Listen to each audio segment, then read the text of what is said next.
E aí, gente boa, que massa ter vocês por aqui. Hoje a gente vai bater um papo sobre algo que, olha, dificilmente você ouviu falar por aí. Não tá nos livros da escola, nem na boca dos grandes líderes, tampouco nas manchetes ou nas salas das universidades. Mas acreditem, sempre esteve lá meio escondido, sabe? Entre símbolos antigos, gestos esquecidos no tempo e silêncios que a gente herda sem perceber. Desde os tempos mais antigos, uma força foi supervalorizada, às vezes até temida, e guardada às 7 chaves pelos que sabiam das coisas nas grandes tradições espirituais. Uma energia tão potente que, se a gente entendesse direitinho, poderia até virar o jogo em doenças, mudar o destino de uma vida e, quem sabe, até rasgar os véus da própria realidade. Mas pasmem, hoje essa mesma força é motivo de piada, de deboche, ou simplesmente jogada para escanteio. A gente tá falando de celibato, mas calma lá. Não é daquela abstinência forçada, cheia de moralismo ou religião, que o mundo moderno insiste em associar a essa palavra. Não, estamos falando de uma arte esquecida. Um conhecimento que vem de milênios, que vai muito além do corpo e toca no invisível. Fica por aqui, que a gente vai desvendar esse mistério. E, para não perder nada do que vem por aí, já se inscreve no canal e ativa o sininho. Garanto que você não vai se arrepender. Imagine por um instante que dentro de você mora um fogo. Um fogo que nasce com a gente, mas que na maioria das vezes a gente joga fora, dispersa, entrega ao mundo sem a menor noção. Esse fogo, que nas escrituras antigas era chamado de prana, kundalini, pneuma ou simplesmente força vital, é a semente do seu poder mais elevado. E cada vez que a gente o lança ao léu, algo dentro da gente se perde. Não é algo que a gente possa pegar, mas é uma energia que se esvai, como fumaça no vento. O que os grandes mestres sabiam, e o que por algum motivo não querem que você saiba, é que essa energia pode ser guardada, transmutada e usada como um catalisador para a sua ascensão interior. E é aí que mora o X da questão. O celibato, no fim das contas, não é uma renúncia. Longe disso. É uma invocação. Não é ausência, é presença que pulsa. Não é repressão, é reintegração plena. Nas escolas de mistério do Egito antigo, os sacerdotes passavam por longos períodos de purificação antes de ter acesso aos templos internos. Entre os gregos, os que eram iniciados nos cultos órficos falavam da castidade alquímica como condição para ver a luz interior. Já os mestres taoístas desenvolviam respirações, posturas e disciplinas para fazer essa energia girar pelo corpo, em vez de perdê-la. E entre os yogis da Índia, essa força era a base da iluminação. Ora, se isso foi tão valorizado ao longo da história, por que diabos hoje é motivo de deboche? A resposta pode ser um tanto incômoda, mas precisa ser dita, sem rodeios. Ser humano que domina sua energia vital se torna livre. Livre do controle social, da dependência emocional, da manipulação dos desejos e da fragilidade da mente. E gente livre, meu amigo, é um perigo para sistemas que tiram proveito da distração, da compulsão e da fraqueza alheia. É por isso que a gente vive numa era que estimula o prazer na hora, a gratificação sem freio e o consumo a todo vapor. Você é bombardeado o tempo todo com estímulos que te chamam para entregar sua energia ao mundo sem consciência, sem rumo, sem propósito. E cada vez que a gente embarca nessa, a chama interna vai apagando um pouquinho mais. A intuição se esvai como água entre os dedos, a vontade enfraquece e a sua presença se dissolve no ar. Mas o caminho de volta existe. E ele começa com uma decisão silenciosa, um sussurro de sabedoria. Parar de ceder, observar, retornar ao centro, proteger aquilo que é mais sagrado em você, a semente do seu ser. Ao escolher o celibato consciente, aquele que brota da compreensão e não da obrigação, você começa a ver mudanças que chegam de mansinho. Sua mente clareia como um dia de sol. Seu olhar ganha profundidade. Sua energia se torna mais densa, mais viva, mais magnética. E o mundo responde. O que antes parecia um barulho ensurdecedor, agora soa como um mero ruído. O que, Antes te seduzia com seu canto de sereia, agora parece frágil, como um castelo de cartas. O que antes era vazio, agora pulsa com significado, como um coração que redescobre o amor. Esse é o primeiro sinal de que algo está mudando, e é só o começo da jornada. Mas já é o bastante para virar o jogo da sua vida. O que vem a seguir não é fácil, mas é real e é poderoso demais. Imagine que tudo que você tanto procura, clareza, propósito, força interior, conexão espiritual, já esteja presente dentro de você. Mas em estado bruto, adormecido, como um metal precioso enterrado sob camadas de distração, cansaço e crenças que a gente carrega sem querer. Esse metal é a sua energia vital. Ela está aí agora, pulsando em silêncio, tecendo-se entre seus pensamentos, seus instintos, seus desejos. Ela te dá ânimo ao acordar, um brilho nos olhos ao encontrar alguém, inspiração nos momentos de criação. Mas é ela também que se esgota quando você se entrega à compulsão, ao excesso, ao desgaste sem a menor noção. Os antigos sabiam disso. Chamavam de prana, os taoístas de Jing, os místicos cristãos de sopro divino e os alquimistas, simplesmente de fogo interior. Em todos os nomes, o mesmo princípio, uma energia que não é só biológica, mas espiritual, uma ponte entre o corpo e a alma, entre o instinto mais cru e a mais pura iluminação. Mas no mundo moderno, esse fogo é tratado como um resíduo, um subproduto da biologia, algo a ser gasto, consumido, liberado, como se nada fosse perdido no processo, quando na verdade algo muito, mas muito precioso se foi. A ciência atual, veja bem, começa aos poucos a dar razão àquilo que os mestres já sabiam há milênios. Estudos mostram que a retenção da energia sexual afeta positivamente os níveis de dopamina, serotonina, testosterona e até a clareza da mente. A neurociência já admite que comportamentos que viram rotina, como o consumo exagerado de pornografia, podem atrofiar áreas do cérebro ligadas à motivação, ao foco e à conexão emocional. Não é só papo moral, é neurológico, é espiritual.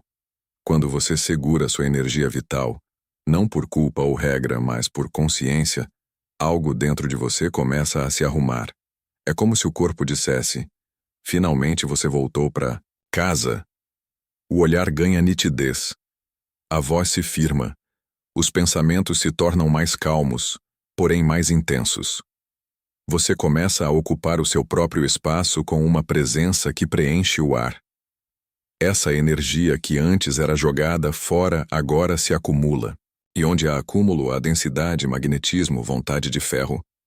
A energia vital retida começa a subir, como uma serpente que desperta. Primeiro, ela purifica o corpo, trazendo mais disposição e saúde. Depois ela toca a mente, expandindo a percepção. Por fim, se bem conduzida, ela acende o espírito. E aqui está o segredo mais ignorado pela sociedade moderna. Essa energia tem direção. Ela sobe se você a retém, mas se não a canaliza, ela se acumula sem rumo e pode gerar inquietação, ansiedade, uma confusão na cabeça. Por isso, os antigos juntavam o celibato à prática espiritual. Eles respiravam, meditavam, caminhavam, criavam, oravam, não para fugir do mundo, mas para dar forma à energia que estavam cultivando. Porque sem direção, até o fogo mais puro pode queimar tudo, mas com direção, ele ilumina o caminho. Na alquimia, isso se chama transmutação. No taoísmo, circulação interna. Nos Vedas, ascensão da Kundalini. Em todos os casos, o mesmo princípio. Não basta reter, é preciso transformar. Quando você entende isso, o celibato deixa de ser só um esforço e vira um canal, uma prática, uma arte. Você para de resistir aos impulsos e começa a compreendê-los. Para de ver sua energia como um peso e começa a tratá-la como um presente precioso. E o mais curioso é que o mundo percebe. As pessoas não sabem explicar, mas sentem sua presença. Muda o ambiente. Sua fala carrega uma vibração mais firme. Você passa a atrair. Não pela aparência, mas pela essência, porque algo dentro de você parou de se esparramar. Isso é raro. E o que é raro, meu caro, é valioso. É isso que não querem que você saiba. Ninguém lucra com a sua força. Autocontrole é revolução. Num tempo em que tudo te puxa para fora, voltar-se para dentro é um ato de poder. E numa era onde o corpo é tratado como produto, cuidar da sua energia como um templo é um retorno ao sagrado. E tudo isso começa com um simples gesto. Escolher reter, escolher transmutar, escolher elevar. Pare por um momento e observe quantas vezes por dia você sente um impulso. Um clique para espiar o celular, um desejo por um doce, um vídeo que te prende sem você saber por quê, um conteúdo que te atiça, te estimula. Isso não é obra do acaso, não. Vivemos numa era de estímulos desenhados, calibrados com maestria para ligar a parte mais antiga do seu cérebro, o sistema de recompensa.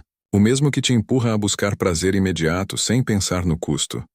E quanto mais você cede a esses estímulos, mais ele fica forte, como um músculo da impulsividade que cresce em silêncio.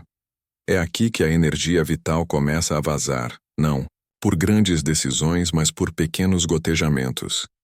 E quanto mais o corpo se acostuma a buscar prazer na hora, menos ele aguenta o silêncio, a disciplina e o foco. Esse é o vício invisível da nossa época. A ciência já provou que estímulos constantes de dopamina, como os que vêm do uso exagerado de pornografia, redes sociais e comidas ultraprocessadas, diminuem sua sensibilidade natural, fazendo com que tudo pareça mais sem graça, mais entediante. Sua motivação some como neblina matinal. Sua vitalidade esfria. Sua conexão espiritual se perde no barulho. Agora pare e pense. O que isso tem a ver com sua energia vital? Tudo. Quando o corpo é treinado para responder ao menor impulso com gratificação imediata, ele perde a manha de conservar, de segurar, de transformar. Ele só quer gastar. E rápido. Sempre. E é exatamente isso que o sistema quer. Uma pessoa que não sabe dominar seus impulsos é uma pessoa que consome mais, se distrai mais, questiona menos e depende mais. Por isso, a retenção da energia vital é quase um ato de rebeldia, uma quebra de padrão, um código que você está reescrevendo no seu próprio corpo. Mas não se engane, o corpo viciado não se entrega sem lutar. Nos primeiros dias em que você decide reter, vão surgir sintomas: inquietação, sonhos vívidos, ansiedade, oscilações de humor. Seu corpo, acostumado ao alívio fácil, vai pedir a velha recompensa. Mas esse é o ponto de virada, a encruzilhada do destino. Se você atravessar essa fase, algo muda. Seu sistema nervoso se reorganiza. Sua energia começa a se concentrar. Você começa a perceber coisas sutis, o impacto das suas escolhas, a origem de seus desejos, o jeito como seu corpo reage a estímulos invisíveis. E pela primeira vez você sente que está no comando. Mas como vencer essa batalha silenciosa? Aqui vão 3 práticas simples, mas poderosas, que você pode aplicar a partir de hoje. Crie pequenas pausas entre o impulso e a ação. Sentiu vontade de abrir o Instagram? Segure por 5 minutos. Sinta o desconforto, observe de onde vem essa vontade. Essa pequena pausa começa a enfraquecer o ciclo automático e fortalece sua consciência. Redirecione a energia com o corpo. Toda vez que o desejo surgir, movimente-se. Respire profundamente, caminhe, suba escadas, faça flexões. Ensine ao seu corpo que existe outra forma de circular essa energia, sem reprimi-la, mas também sem ceder. Escolha um propósito para canalizar sua energia. Sem direção, toda retenção vira tensão. Mas com propósito, ela vira combustível, de foguete. Escreva, crie, estude, pratique. Toda vez que você sentir vontade de desperdiçar energia, canalize-a para a sua construção. Essas práticas são descomplicadas, mas não são fáceis. Elas exigem constância, presença e, acima de tudo, vontade de se libertar. E você não precisa fazer isso por 10 anos. Bastam 7 dias para começar a sentir os efeitos, 21 para perceber uma mudança de padrão, e 90 dias para fincar uma nova base. Isso não é mágica, é fisiologia e também é espiritualidade, porque o corpo é o templo, e um templo sem controle não aguenta o sagrado. Então, olhe para dentro com coragem, observe seus padrões, veja onde sua energia escorre e ensine ao seu corpo um novo caminho. E se eu te dissesse que o caminho que você começou a trilhar agora já foi percorrido por alguns dos maiores mestres da humanidade? Gente que foi além dos limites comuns da existência, que deixou legados que ecoam por milênios e cujos nomes ainda ressoam através do tempo. Não por poder externo, mas por domínio interno. A ciência moderna chama de autocontrole. As religiões, de pureza. Os iniciados, porém, sempre souberam. Isso é poder alquímico. Eles sabiam algo que a maioria esqueceu ou nunca teve acesso. Desde o Antigo Egito, passando pelas montanhas da China e os templos da Índia, até os eremitas cristãos e monges do deserto, uma verdade era sussurrada, passada de boca em boca entre os iniciados. A energia vital é a matéria-prima da iluminação. No Egito, os sacerdotes eram treinados desde jovens em práticas de silêncio, respiração e contenção. Antes de entrar nas câmaras internas dos templos, eles passavam por ciclos de purificação onde a energia sexual era guardada como um ouro espiritual. Era chamada de Ka, a força sutil que ligava o homem aos deuses. Na Índia, os yogis não apenas meditavam, eles transmutavam. O celibato era conhecido como Brahmacharya, não como repressão, mas como canalização. Essa força, quando redirecionada, ativava os centros de energia, chakras, e elevava a consciência à experiência do samadhi, o êxtase espiritual. Eles não viam o corpo como inimigo, mas como um instrumento de ascensão. Na China antiga, os mestres taoístas praticavam a alquimia interna, onde a energia sexual, chamada Jing, era circulada pela espinha, transformada em energia vital Qi e depois em energia espiritual Shen. Eles afirmavam que essa prática retardava o envelhecimento, curava doenças e levava à imortalidade espiritual. Na tradição cristã, monges do deserto do Egito e da Síria falavam da castidade do coração como o caminho da visão clara. São Jerônimo dizia que aquele que dominava seus impulsos era mais poderoso do que um guerreiro que conquistava cidades. Essas não eram crenças, eram tecnologias espirituais. Mas algo mudou, né? A modernidade, com sua pressa, sua necessidade de resultados rápidos e consumo sem fim, desacreditou essas práticas, transformou sabedoria em tabu, e o que era sagrado virou piada. O que os mestres faziam e que você pode aplicar? Você não precisa viver isolado numa caverna para acessar esse poder, mas pode aprender com eles integrando práticas reais ao seu dia a dia. Redirecionar o desejo. Quando a energia surge, os mestres não a sufocavam. Eles a escutavam, sentiam onde ela queria ir e, então, a elevavam. Essa energia pode virar foco, criatividade, arte e devoção. O desejo é sagrado. O que muda é o destino que você dá a ele. Respiração como ponte. Quase todos os mestres antigos usavam a respiração como ferramenta de transmutação. Inspire profundamente, segure, imagine a energia subindo pela coluna. Inspire com intenção. Faça isso por 5 minutos ao acordar e antes de dormir. A prática transforma. Propósito como direção. Os mestres nunca guardavam energia por ego. Eles serviam a algo maior. À arte, ao silêncio, ao povo, ao divino. E você? Para onde sua energia está sendo canalizada? Sem propósito, a energia retida vira ansiedade. Com propósito vira realização. Silêncio como aliado. Grandes transformações não gritam. Elas sussurram. Encontre 10 minutos por dia para o silêncio.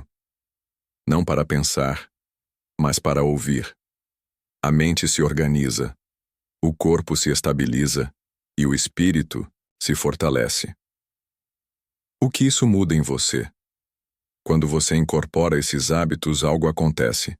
É silencioso, mais profundo. Seu olhar muda, sua voz ganha força, sua presença se intensifica. As pessoas te percebem diferente. Você mesmo se percebe diferente porque a energia está voltando para o seu centro. E mais importante, você se alinha a uma linhagem invisível, a dos que escolheram o caminho mais difícil, mas também o mais real. Você deixa de ser uma folha ao vento na correnteza do mundo e começa a ser fonte, presença, influência silenciosa. E é nesse ponto que tudo começa a fazer sentido. Não porque a vida fica mais fácil, mas porque você fica mais forte. E essa força não é agressiva, é serena, é silenciosa, é magnética. Por muito tempo, o celibato foi tratado só como um conceito moral ou religioso. Era algo reservado a monges, padres ou eremitas e visto como uma renúncia. Mas à medida que o mundo se transforma e a ciência expande seus horizontes, algo curioso começa a pipocar. Estudos modernos, que vêm da neurociência, da biologia, da psicologia, começam a tocar, mesmo que de leve, em verdades que os mestres antigos já sabiam há milênios. E tudo começa com uma pergunta simples. O que acontece no corpo e na mente de alguém que segura sua energia vital? A resposta, embora ainda tímida nas universidades, já ecoa em laboratórios pelo mundo. Em estudos com monges tibetanos, por exemplo, pesquisadores acharam mudanças importantes nas ondas cerebrais, principalmente em estados de meditação profunda, que são ligados à abstinência e ao foco interior. O cérebro, veja só, literalmente começa a operar em outra frequência, mais coerente, mais sincronizada, mais lúcida. Mas não é só no cérebro. Quando alguém pratica o celibato consciente, o corpo não entra em carência como muitos pensam. Ele entra em transformação, a retenção da energia sexual, em vez de ser um ato de negação, ativa processos internos sutis, levando à regulação hormonal, aumento da testosterona em homens e maior equilíbrio hormonal em mulheres. Segundo estudos observacionais, isso pode significar mais foco, mais vitalidade e até mais disposição física e mental para atividades de alta performance. Isso já seria impactante, mas tem algo mais profundo por trás dessas descobertas. A ciência começa a entender que energia não é apenas uma metáfora.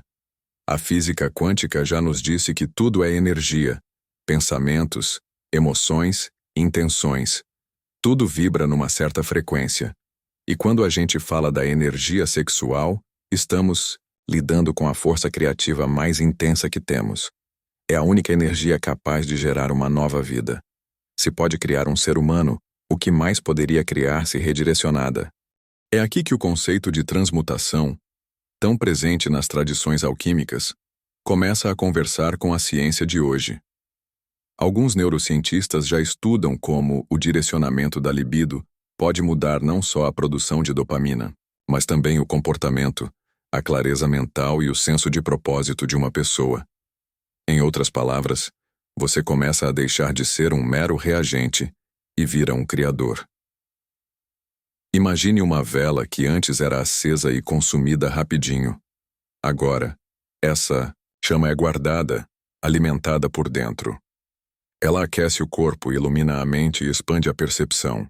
Aos poucos, aquilo que antes parecia impossível, como manter o foco, tomar decisões com sabedoria ou entrar em estados profundos de presença, começa a parecer natural. E tudo isso está de acordo com uma nova geração de cientistas e terapeutas que defendem a regulação do sistema nervoso como a chave para o bem-estar. E adivinhe qual é um dos principais gatilhos de desregulação? O uso descontrolado da energia sexual. O vício em pornografia, por exemplo, já foi reconhecido por vários centros de pesquisa como responsável por queda de produtividade, perda de prazer natural e distorções no vínculo emocional com o outro. Mas tem um detalhe importante. A ciência caminha devagar, porque precisa de provas. Já as tradições antigas, que não tinham microscópios, operavam com outra lente, a da observação interna. E os relatos são milhares de mestres que ampliaram suas percepções, que tiveram sonhos lúcidos, que sentiram o despertar da energia, serpentina, que abriram os canais do corpo sutil e se conectaram com algo maior. E é aqui que você entra, porque mesmo com tudo que a ciência pode provar, o maior laboratório ainda é o seu corpo. A maior evidência é o que você sente quando decide parar de entregar sua energia a impulsos vazios. Quando você percebe que o silêncio vale mais que o estímulo, que a força que você sente ao reter, respirar e transformar é real e não precisa de um artigo acadêmico para existir. Talvez a ciência ainda demore a reconhecer tudo isso por completo, mas o seu campo energético já reconheceu, seu corpo já sabe, sua alma já responde. E essa é a maior validação que você pode ter. Você não precisa esperar que o mundo diga que isso funciona. Há um momento na jornada em que tudo parece desmoronar, como um castelo de areia. Você começa motivado, sentindo os efeitos da retenção energética. Mais foco, mais presença, mais poder pessoal. Mas então, como uma onda silenciosa que chega sem avisar, surge o desafio invisível. A ansiedade sem explicação, os impulsos que voltam com força, a dúvida sussurrando na mente. Esse momento tem um nome: a noite escura da alma. E embora pareça uma queda, é na verdade um teste de fogo. Quando você decide se afastar do padrão dominante do consumo, da gratificação imediata, da entrega fácil da sua energia, o sistema nervoso, ainda preso às velhas conexões, entra em alerta. Ele quer voltar ao conhecido, mesmo que o conhecido seja dor, dispersão e vazio. É aqui que o verdadeiro domínio começa. Não sobre o mundo lá fora, mas sobre si mesmo. As tradições espirituais sempre souberam disso. Buda enfrentou os próprios demônios antes de alcançar a iluminação. Os monges cristãos falavam dos pecados interiores que vinham à tona no silêncio. Os mestres taoístas alertavam para o dragão oculto que surge quando a energia vital começa a se acumular. É o confronto com o eu condicionado, o eu que busca fuga, o eu que teme o poder real. E não é fácil. Nessa fase, o impulso sexual pode parecer mais forte do que nunca, como um vendaval. Os antigos hábitos batem à porta com disfarces sutis. Uma lembrança, uma imagem, um pensamento solto que se infiltra. O mundo externo parece te testar a cada esquina. Mas aqui está o segredo. Isso não é um sinal de fracasso. É um sinal de avanço. Você está tocando nas raízes da sua programação.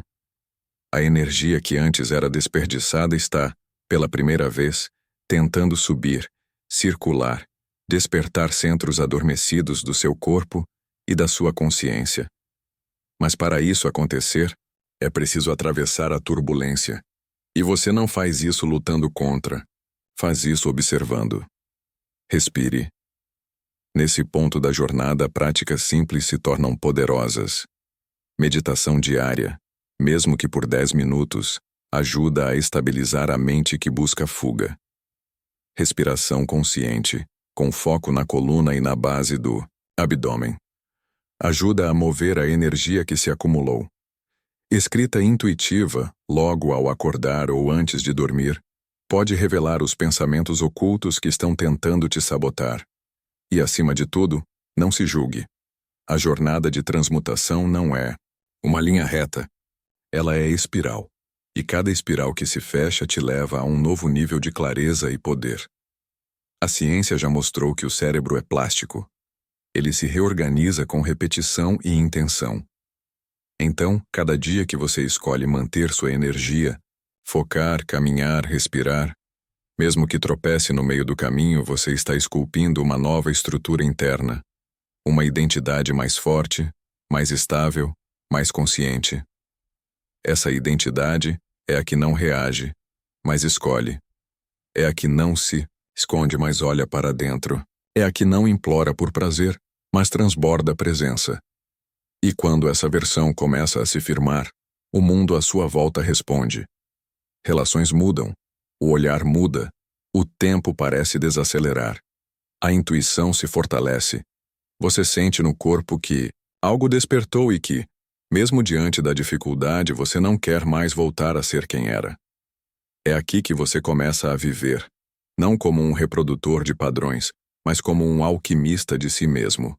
Não como mais um no fluxo da distração, mas como aquele que caminha firme mesmo na escuridão porque carrega a própria tocha.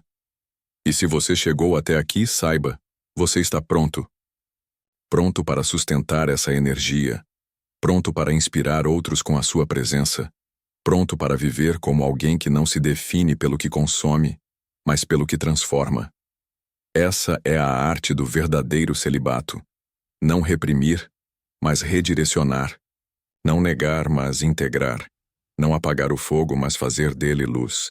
Se esse conteúdo te tocou de alguma forma, se te trouxe clareza, força ou uma vontade silenciosa de continuar essa jornada, eu quero te fazer um convite especial. Inscreva-se agora, mesmo no canal Mistérios da Mente. Aqui a gente vai bem além da superfície.